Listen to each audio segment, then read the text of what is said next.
Lift చేయాలి, ఎందుకంటే ఇప్పటికే వర్షినికి సంబంధించి వైద్య పరీక్షలు కొనసాగిస్తున్నట్లు కూడా తెలుస్తుంది. రిపోర్ట్స్ వచ్చిన తర్వాత పోలీసుల నిర్ణయం ఏ విధంగా ఉంటుందనే డీటెయిల్స్ కూడా తెలియాల్సింది.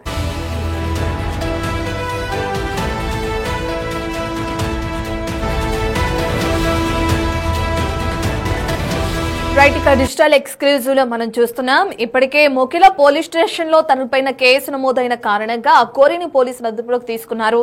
ఇక తనతో ఉన్న వర్షిణిని ఇప్పటికే శంకర్పల్లి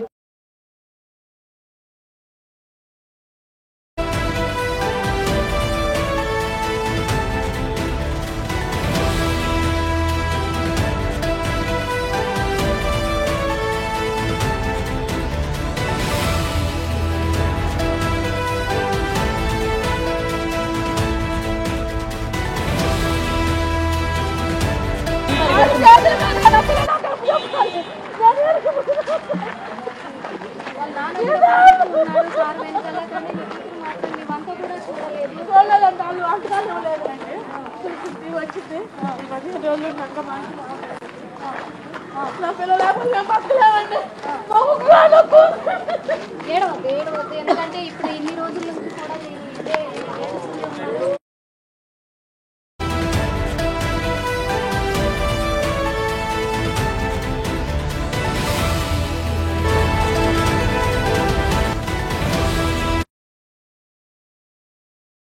రైట్, ఇక ఎక్స్క్లూజివ్ గా మనం చూస్తున్నాం స్క్రీన్ పైన వర్షిణిని ఇప్పుడే ఆ కారులో తీసుకువెళ్తున్న దృశ్యాలు కూడా మనం బిగ్ టీవీ స్క్రీన్ పైన ఎక్స్క్లూజివ్ గా చూస్తున్నాం. ఆ కారు వెంట వర్షిణి తండ్రి పరిగెత్తుకుంటూ వెళ్లి తనతో మాట్లాడే ప్రయత్నం కూడా చేస్తున్నారు. వర్షిణితో మాట్లాడించే ప్రయత్నం చేయాలని పోలీసుల్ని అడుగుతున్న ఆ విజువల్స్ కూడా మనం చూస్తున్నాం.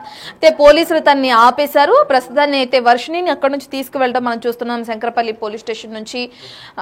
ఇప్పటికే చూసుకుంటే వర్షిణి తల్లిదండ్రులు మాట్లాడిన వర్షం చూస్తే తమ కూతురుని తమతో పంపించేయాలని చెప్పి కూడా మరి చెప్తున్నారు. అయితే వర్షిణిని ఎక్కడికి తీసుకెళ్లారు పోలీసులు అనే డీటెయిల్స్ అందించడానికి మా ప్రతినిధి గౌతమి అందుబాటులో ఉన్నారు.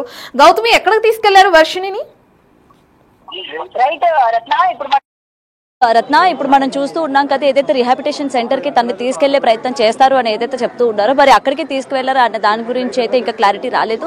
ప్రెసెంట్ వాళ్ళ ఫాదర్ కావచ్చు, వాళ్ళ మదర్ కావచ్చు, తన వెనక పడే ప్రయత్నం కూడా చేశారు. మనం విజువల్స్ లో కనుక చూసుకున్నట్లయితే వాళ్ళ నాన్నగారు కూడా అసలు మా అమ్మాయిని ఎక్కడ తీసుకెళ్తున్నారు ఏంటి చెప్పండి అని చెప్పి కూడా తన వెనకనే పరిగెట్టి వెళ్ళిన పరిస్థితి కూడా కనిపిస్తుంది.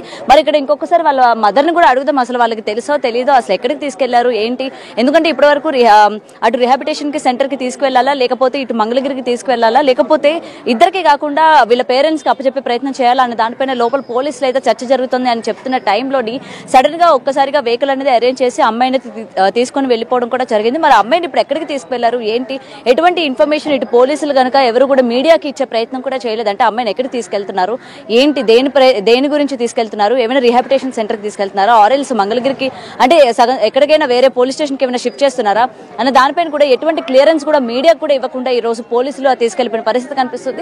మరి అయితే ఇది తల్లిదండ్రులకు ఏమైనా ఇచ్చారా ఇన్ఫర్మేషన్ అన్న విషయాలు కూడా ఒకసారి మనం అడిగి తెలుసుకునే ప్రయత్నం చేద్దాము వాళ్ళ మదర్ ని.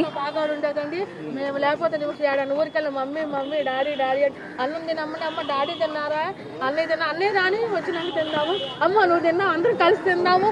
అదే కదా ఆ పిల్ల చేపల కూర ఉండేది, ఆ చేపల కూర అంటే వాళ్ళ నాయనకి ఎంత ఇష్టం, చేపల కూర వండుకున్నారు. ఒక నిమిషం అటు తిప్పండి, అటు తిప్పండి ఒకసారి.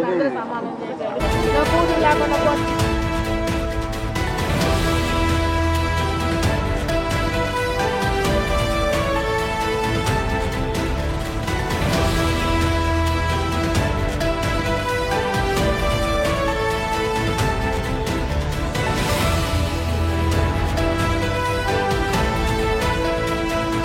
నా కూతురు నాకు కావాలి, నా కూతురు నాకు అవసరం అయితే అఘోరాగా సెలవు అవుతుంది. ఆ శ్రీనివాస గారిని కృషించండి అమ్మా. మాట్లాడదామంటే కూడా పోలీసులు బిడ్డని మాట్లాడనియట్లేదు. వాళ్ళు మా ముందే మీరు చూసే కదా, ఆమె అందరూ చూసే కదండి, మా ముందే పంపించేస్తున్నారు.